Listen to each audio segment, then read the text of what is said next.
মোদিজি ভুটান থেকে দিল্লিতে চলে এসছে আর আহতদের সাথে হসপিটালে দেখা করতে গেছে।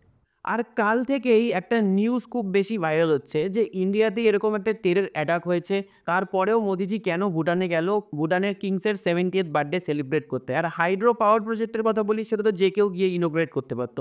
মোদিজির যাওয়ার তো সেরমভাবে কোনো দরকারই ছিল না। আর এই সেম কোশ্চেনটা আমার মাথাতেও আসে। এটা তো বিজেপির সবাই জানে, বিজেপির আইটি সেল জানে বা দেশের সমস্ত এজেন্সিরা জানে মোদি যদি এখন ভুটানে যায় তাহলে পুরো দেশে কি ন্যারেটিভ সেট হবে। তাহলে তাও কেন গেল? তারপর আমি এই কোশ্চেনের উত্তর খোঁজা শুরু করি। আপনারা এটা সবাই জানেন যে শিলিগুড়ি করিডোর বা চিকেন নেক আজকের ডেটে কতটা ইম্পর্টেন্ট।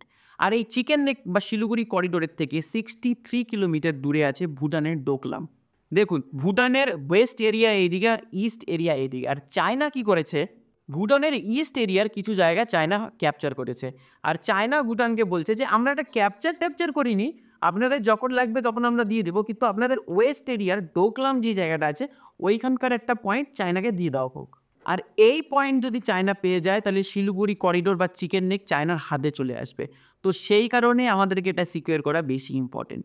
আর সেই কারণেই ভুটানে 4,000 কোটি টাকা খরচা করে হাইড্রো পাওয়ার প্রজেক্ট বানানো হয়েছে। তাতে ইন্ডিয়ার ইকোনমিক্যালি ফায়দা হোক বা না হোক, ভুটানের ইকোনমি উঠুক নামুক, তাতে আমাদের কোনো যায় আসে না এবং যায় আসা উচিত না। আমাদের নিজের বাচ্চার মতোই ভুটানকেও আমাদের সামলে রাখতে হবে।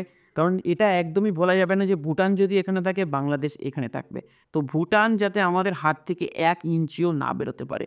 আর এর সাথে সাথে আমি আরও একটা জিনিস ক্লিয়ার হলাম যে ইন্ডিয়ার প্রাইম মিনিস্টার হওয়া কতটা ডিফিকাল্ট। এরকম একটা ইনসিডেন্ট যেটা হলো লালকিল্লাতে, সেটাতে যদি আপনি না থাকেন তাহলেও গালি খাবেন।